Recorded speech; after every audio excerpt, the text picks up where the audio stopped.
చందమామ విఘ్నేశ్వరుడు 16వ భాగం విఘ్నేశ్వర మహాశిల్పం. వాతాపి నగర మధ్యంలో ఉన్న మహాశిల విఘ్నేశ్వర శిల్పంగా రూపొందాలనే కోరిక అగస్త్యుడికి మిగిలిపోయింది. లోపాముద్ర చిత్రకళా ప్రవీణురాలు. ఆమె అక్కడకు వచ్చి ఆ మహాశిలను పరిశీలించి అది ఏ విధంగా రూపొందాలో అలాంటి విఘ్నేశ్వరుని రూపరేఖా చిత్రమును తయారు చేసింది. రేఖాచిత్రమైతే తయారైంది, కానీ ఆ ప్రకారంగా మహాశిలను మలచగల శిల్పులు శిల్పాచార్యుడు ఎంత ప్రయత్నించినా లభించలేదు. అగస్త్యుడు చింతాక్రాంతుడై మహాశిల ఎదురుగా కూర్చుని చిత్రపటాన్ని శిలను పదే పదే చూసుకుంటూ కాలం గడుపుతున్నాడు. వచ్చిన శిల్పాచార్యులందరూ చిత్రం చూసి, ఇలాంటి శిల్పం మలచటం దేవశిల్పి విశ్వకర్మకో దానవ శిల్పి మయుడికో తప్ప ఇతరులకు సాధ్యం కాదు అంటూ వెనక్కు జంకారు. శిల్పులు ఉలులను మహాశిల మీద పరీక్షించి, ఇది వజ్రపాషాణం, దీన్ని చెక్కడానికి మామూలు ఉలి పనికే రాదు, వజ్రపు ఉలులు ఉండాలి, దేవతలో యక్షులో వచ్చి చెక్కవలసిందే కానీ మానవ మాతృల తరం కాదు అంటూ చెప్పారు. ఆ సమయంలో దేవశిల్పి విశ్వకర్మ భార్య విష్ణువు మానసపుత్రిక విశ్వకళ అలిగి పుట్టింటికి వెళ్ళి ఉన్నది. విశ్వకర్మ మతిస్థిరం పోగొట్టుకున్నాడు. దానవ శిల్పి మయుడు అతని అప్సర భార్య హేమ తిరిగి దేవలోకానికి వెళ్ళిపోగా పిచ్చివాడై జాడ లేకుండా ఎక్కడో తిరుగుతున్నాడు. విశ్వకర్మనో మయుడినో పిలుద్దామన్నా వాళ్ల స్థితి అంత అధ్వాన్నంగా ఉంది. అగస్త్యుడికి మహాశిలను విఘ్నేశ్వర విగ్రహంగా రూపొందించడం సమస్యగా నిలిచిపోయింది. నిద్రాహారాలు మాని అతడు శిలకు ఎదురుగా అలాగే దివారాత్రాలు కూర్చుని విఘ్నేశ్వరుణ్ణి ధ్యానిస్తూ, గణపతి, నా కోరికగానే ఉంచేశావు, ఇక నీదే భారం అని స్మరణ చేస్తూ దిక్కులు చూస్తూ నిరీక్షించసాగాడు. ఒకనాటి సంధ్యా సమయంలో దూరపు బజ్జ ఊపుకుంటూ గుజ్జుగా ఉన్న ఒక బాలప్రాయం వాడు అటుకేసి వస్తున్నాడు. అతని చేతిలో ఏదో ఉలి లాంటిది పీడితో దగదగా మెరుస్తున్నది. కండలు తేరి ఉన్నాడు.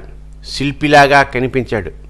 అగస్త్యుడు ఆశగా అతని చేతన ఉన్నదాన్ని బాగా పరికించి చూడగా అది ఏనుగుదంతం కొనముక్క పిడిలో బిగించినట్లుగా తెలుసుకుని ఆశ్చర్యపోయాడు. ఆ తరుణ శిల్పి అగస్త్యుణ్ణి సమీపించి, ఏమిటో మహర్షుల వారు మహాశిల ముందు మంతనాలాడుతూ కూర్చున్నారు, ఏమైనా పని దొరుకుతుందేమోనని ఇలా తిరుగుతున్నాను అన్నాడు. అతని మాటలు మధురంగా అగస్త్యుడికి పారవస్యాన్ని కలిగించాయి. చిరంజీవి, ఈ మహాశిలను గణపతి దేవుడి విగ్రహంగా చూడాలని ఎన్నో దినాలుగా ఉవ్విళ్ళూరుతున్నాను అంటూ తన దగ్గర ఉన్న రేఖాచిత్రాన్ని శిల్పికి చూపించి, అబ్బాయి, ఇంతకు నువ్వు ఎవరు, ఏం పని చేస్తావు అని అడిగాడు. నేను చేసే పనుల్లో మొదటిది పుష్టిగా తినడం, తరువాత శిల్పం చెక్కటం. నన్ను బాలశిల్పాచార్యుడు అని పిలుస్తూ ఉంటారు అని బాలశిల్పి చెప్పాడు. అగస్త్యుడికి అతడి మాటల తీరు మేను పులకరించే నవ్వు పుట్టించాయి. ఆయన అతన్ని సందేహంగా చూస్తూ, మహాశిలను మహాశిల్పంగా రూపొందించే మహాశిల్పి కోసం పడిగాపులు పడి ఉన్నాను. శిల్పివి అని అంటున్నావు, కానీ బాలశిల్పివి.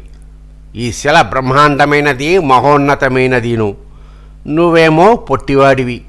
అలాంటప్పుడు మహాశిల్పాన్ని మలచగలవా అని ఏమని అడగగలను అన్నాడు నిట్టూరుస్తూ. బాలశిల్పి నవ్వి, బాలశిల్పినైనంత మాత్రాన నా శిల్పం మహాశిల్పం కాదని అనుకోకు. మహా అని అన్నంత మాత్రాన గొప్పేమీ కాదు. మన ఉలికి సాధ్యం కానిది ఏదీ లేదు అంటూ ఉలిని తీసి చూపించాడు. అది ధగధగా వజ్రంలాగా మెరుపులు విరజిమ్ముతున్నది. అగస్త్యుడు చూస్తూ ఉండగా బాలశిల్పి దంతం ఉలిని మహాశిల మీదకు విసిరాడు. ఉలిమున తాకిడితో పెద్ద మెరుపు, కాంతి, ఉరిమిన శబ్దము వెలువడ్డాయి. అక్కడ శిలకు ఒక రంధ్రం ఏర్పడింది. అదే నాభిస్థానము. మూర్తి శిల్పానికి నాభిస్థానము చాలా ముఖ్యమైనది. అందున లంబోదరుడి నాభి. లంబోదరంతో శిల్పం ప్రారంభమవుతున్నదన్నమాట అని బాలశిల్పి చెబుతూ ఉంటే రాతి నుండి లంబోదర లక్ష్మీకరా అంటూ మాళవరాగంలో సన్నగా పాట అగస్త్యుడికి వినిపించింది. ఇది అయస్కాంతరాయి. చెక్కుతున్నప్పుడు ప్రచండమైన విద్యుత్తు వెలువడుతుంది. కనుక శిల్పం చెక్కడం పూర్తయ్యే వరకు ఈ చుట్టుపక్కల పెట్ట మనిషి ఉండకూడదు. గొప్ప ధ్వనులు కూడా వినిపిస్తాయి. నగరవాసులు భయపడి కంగారు పడనవసరం లేదు. ఓ మహర్షి, ఇక నీవు వెళ్ళవచ్చు. వెళ్ళి నిశ్చింతగా నిద్రది. తెల్లవారుజాముకి శిల్పం పూర్తవుతుంది అని చెప్పాడు బాలశిల్పి. అగస్త్యుడు ఆశ్చర్యపడ్డాడే కానీ అంతకు మించి మరేమీ అతనికి తోచలేదు. అతని బుద్ధి ఏదో నిద్రలో పడ్డట్లుగా ఉంది. కొంచెం తేరుకుని అగస్త్యుడు రేఖా చిత్రపటాన్ని తీసి బాలశిల్పికి ఇవ్వబోతూ ఉంటే, ఇదివరకే చూపించావుగా, ఒక్కసారి చూస్తే చాలు, పదే పదే చూసుకుంటూ చెక్కే రకం మహాశిల్పిని కాను నేను. శిల్పం ఒక ఆటలాగా చెక్కుకునే కేవలం బాలశిల్పిని మాత్రమే. అంతా అయ్యాక చిత్రం గీచిన వారిని వచ్చి చూసుకోమను, సరిగ్గా ఉందో లేదో. చిత్రానికి ఎంత ఇచ్చావో ఏమో కానీ నాకేమాత్రం ప్రతిఫలం మొట్ట చెబుతావో చూడాలి అని బాలశిల్పి అన్నాడు. చివరి మాటలు అగస్త్యుడికి దిగులు పుట్టించాయి. తన భార్య లోపాముద్ర కోరిక మేరకు తీసి ఉంచిన ధనం తప్పితే తన ఆధీనంలో ఇంకేమీ లేదు. అంతా పంచిపెట్టేశాడు. శిల్పికి పారితోషికంగా ఆ కొద్దిపాటి ధనము ఇచ్చివేయక తప్పదు. లోపాముద్రకు ఏమని చెప్పడం? అలా అని అనుకుంటూ అగస్త్యుడు వెళ్ళేసరికి లోపాముద్ర ముఖం తేజోవంతంగా దీపంలాగా వెలిగిపోతున్నది. ఏమిటి సంగతి అన్నట్లు భార్య వంక చూశాడు. లోపాముద్ర పొంగి పొర్లే ఆనందంతో, అగస్త్యుల వారు నన్ను మన్నించాలి. ఋషిపత్నిలాగే ఉండాలని, అదే ధర్మమని నాకు తొలుత నుండి తెలిసినది. నగలు మంచి బట్టలు కావాలని ధనం సేకరించుకు రమ్మనమని నేను ఎందుకన్నానో నాకే ఆశ్చర్యంగా ఉంది. ఇప్పుడు ఏదో ఒక మహాత్కార్యం నెరవేరడానికి అనిర్వచనీయమైన ఏదో శక్తి నా నోట ఆ మాటలు పలికించినట్లు తోస్తున్నది. నాకు ఏ ఆభరణాలు వద్దు, ఏ పట్టు చీరలు వద్దు, ఏ ధనసేకరణ వద్దు. నాలో తాత్కాలికంగా ప్రవేశించిన అజ్ఞానం ఇప్పుడిప్పుడే తొలగిపోయింది అని అన్నది. ఆమె మాటలకు అగస్త్యుడి లోపల సంతసించాడు. శిల్పి కుదిరాడు. శిల్పం తయారవుతున్నట్లే తెల్లవారేసరికి పూర్తి అవుతుందట అన్నాడు ఋషి. ఏమిటేమిటి? తెల్లవారేసరికి ఆ మహాశిల శిల్పం అవుతుందా? ఆ శిల్పి మానవుడా దేవుడా అన్నది లోపాముద్ర. మానవ మాతృడే, బాలుడు కూడా. ప్రతిఫలం ఎలా ఇవ్వాలో ఎంత ఇవ్వాలో ఏమీ తోచకుండా ఉంది అన్నాడు అగస్త్యుడు. నా నిమిత్తంగా తీసి ఉంచిన ధనం ఉందిగా, అది చాలదా అన్నది లోపాముద్ర. సరే, తెల్లవారాక ఏదో ఒకలాగా సరిపెట్టవచ్చు అన్నాడు అగస్త్యుడు. అన్నట్టు రేపు భాద్రపద శుద్ధ చతుర్థి, వినాయక చవితి రోజు. శిల్పం ధ్యాసలో పడి మీరు నెలలు తిథులు మరిచినట్లున్నారు అన్నది లోపాముద్ర. ఏమిటి, రేపు వినాయక చవితి, విఘ్నేశ్వరుని శిల్పం తయారవడం చిత్రంగా ఉంది అంటూ అగస్త్యుడు ఆశ్చర్యపడుతూ ఉంటే లోపాముద్ర, ఆ శిల్పి బాలుడు కాడు, మానవ మాతృడు కాడు అన్నది. భార్య మాటల్లో ఏదో అద్భుత సత్యం ఉందనిపించింది అగస్త్యుడికి. చాలా రాత్రి అయింది. నిద్ర పట్టలేదు. కుతూహలం పెరిగింది. ఏం జరుగుతున్నదో చూడాలని అగస్త్యుడు బయలుదేరాడు. అగస్త్యుడు మహాశిల సమీపాన్ని చేరేసరికి కనిపించిన దృశ్యానికి అతని ఒళ్ళు జలధరించింది. అలాగే అక్కడ చతికిలబడిపోయాడు. కొన్ని వందల ఊలులు శిల్పాన్ని వాటంతట అవే చెక్కుతున్నవి. రంగురంగుల విద్యుత్ కాంతులు మిరిముట్లు గొలుపుతున్నవి. ఖనఖన ధ్వనులతో హోరుమంటూ శబ్దం వెలువడుతున్నది. ఉలులన్నీ ఏనుగుదంతం కొనముక్కల్లాగా వజ్రాల్లాగా మెరిసిపోతున్నాయి. అది స్వప్నమో నిజమో తెలియని విభ్రాంతిలో మైకం కమ్మి అగస్త్యుడు అలాగే సొమ్మసిల్లి నిద్రలో పడిపోయాడు. అలా నిద్రపోయిన ఋషి కళ్ళు తెరిచేసరికి ఎదురుగా తట్టిలేపోతున్న బాలశిల్పి కనిపించాడు. తూర్పు తెల్లవారుతున్నది. ఏమిటి మహర్షి, ఇక్కడ ఇలా నిద్రిస్తూ కలగంటున్నావు? యోగ విద్యా పారంగతుడవైన నీకు ఈ కలల నిద్ర ఏమిటి? శిల్పం పూర్తయింది. చిత్రించినదంతా చిత్రం గీచిన వారిని వచ్చి చూసుకోమను. చిత్రించినదంతా సరిగ్గా శిల్పరూపం పొందిందో లేదో అని బాలశిల్పి అంటూ ఉండగా పళ్ళెరం నిండా కుడుములు, జలము, పూలు పట్టుకొని లోపాముద్ర వచ్చింది. అగస్త్యుడు సంభ్రమాశ్చర్యాలతో స్ఫటికంలాగా మెరిసిపోతూ ఉన్న విఘ్నేశ్వర మహాశిల్పాన్ని చూస్తూ ఉండగా బాలశిల్పి అతనితో, నాకు ప్రతిఫలం ఏమిస్తావో ఇవ్వు మరి అన్నాడు. అగస్త్యుడు మాట తడబడుతూ, మహాశిల్పి నీకు ఏమిచ్చినా చాలదు, అయినా చంద్రుడికో నూలుపోగన్నట్లు కొద్దిపాటి ధనం తీసి ఉంచాను, తెస్తాను అన్నాడు.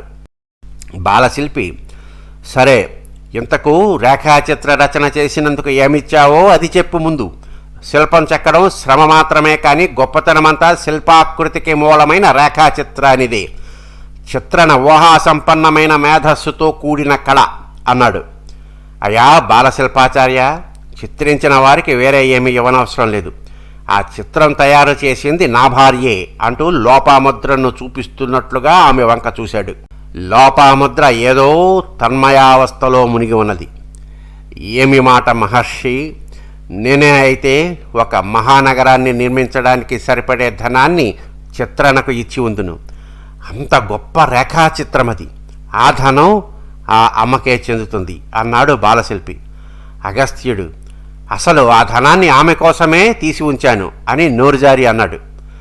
బాలశిల్పి ఆశ్చర్యంగా, ఏమిటి, ఇంతకు అది స్త్రీధనమన్నమాట. చెప్పావు గనక సరిపోయింది. నువ్వు ఇచ్చినా నేను పుచ్చుకున్నా ఎంత అన్యాయం మూట కట్టుకునేవాళ్లమో కదా.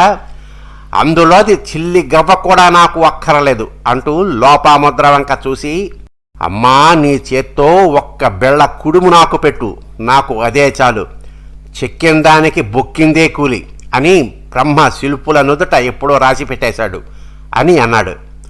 ఆ మాటలు వినడంతోనే లోపాముద్ర కుడుముల పళ్ళెరాన్ని అతని ముందు పెట్టి సాష్టాంగపడి బాలశిల్పి పాదాలు పట్టుకుని, విఘ్నేశ్వరా, నీ అనుగ్రహంతో మా జన్మలు ధరించాయి అన్నది.